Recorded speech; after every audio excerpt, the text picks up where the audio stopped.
Speaking of can't tell the difference, I don't think I can tell the difference between this Steph Curry and 2015 Steph Curry. I think they are the same player. He is legit. He had a great night on Monday, 49 points, 10 threes, 50% field goal percentage. Your thoughts on Steph Curry and the resurgence, if you want to call it that, he's having this season? I mean, I think he's just catching fire, and truthfully, I think the whole season should have been like this. I think Steve Kerr should have realized that maybe Kelly Oubre is the way to go, as convincing as he might be. Looks-wise, we're talking about with Kelly, right? Looks-wise. Oh, of course. Yeah. I don't know. It's just that they're playing exclusively, it feels like, through Steph now. And, he can run with it. He's the best point guard in the league. He's the best shooter in the league. He's an amazing playmaker. He's Steph Curry. Yeah, it's Steph Curry. Like, I don't have to say anything. I just say Steph Curry. Let's run with it.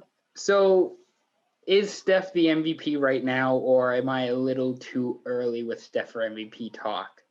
Or is he in a conversation? I don't think you're early.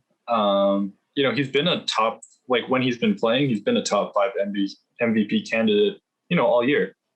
And I think now he's outperforming everyone else in the entire league. And he's been doing that for, 10, 11 games straight.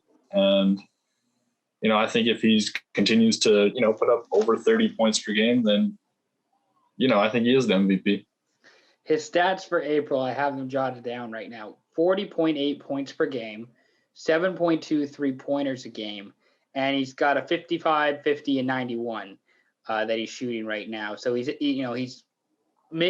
above the 50, 50, 90 club that everyone talks about with shooters. Because, part of it is the weird thing with the MVP class this year is that there isn't really one guy. Everybody's either a little bit injured or not quite right or not all there. We've talked about Jokic before, and we've talked about Embiid before. I'm really hard pressed not to give it to Curry. Like, I really kind of just want to give Curry the MVP again because, right now the Warriors are 9th in the West with a 500 record. I don't know, man. I feel like I would be putting money on Curry to win MVP. It's not a bad bet right now if you do that sort of stuff. I don't know about you and how you feel with it. Other MVP candidates.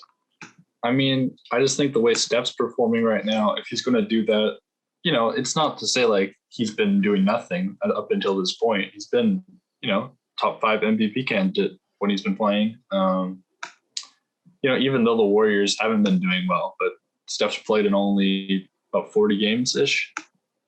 Yeah, that sounds about right.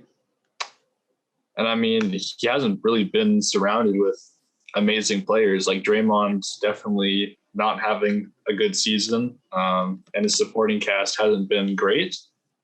Wiggins has been good. I'm happy he's doing well. I've been surprised that he's been doing well. But there's not much else to really say.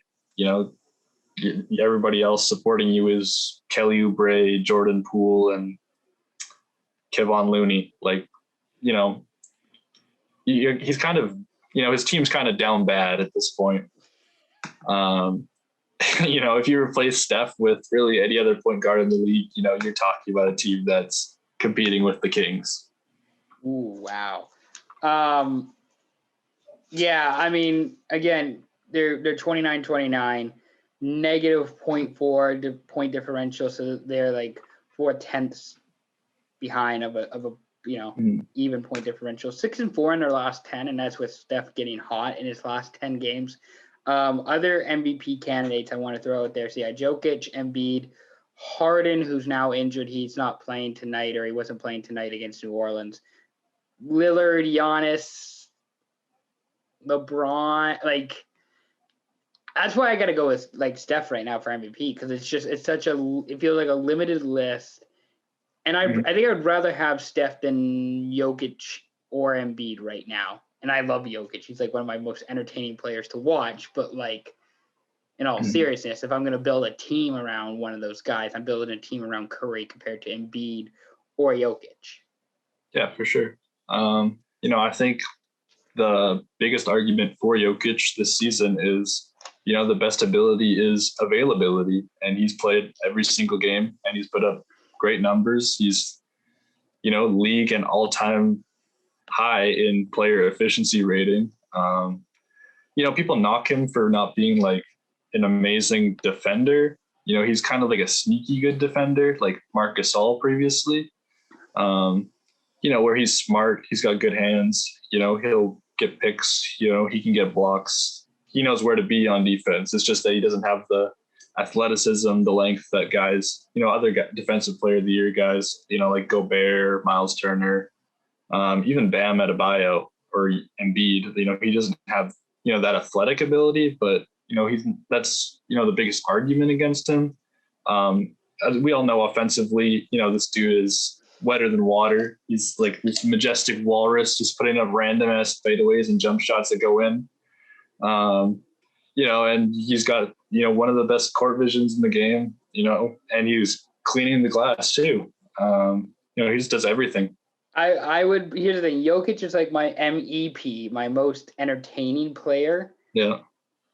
But Curry is like most valuable. The other thing with Jokic is that Murray is he officially out for the year, I believe so, yeah. The word with Jamal Murray is that he's done for the season.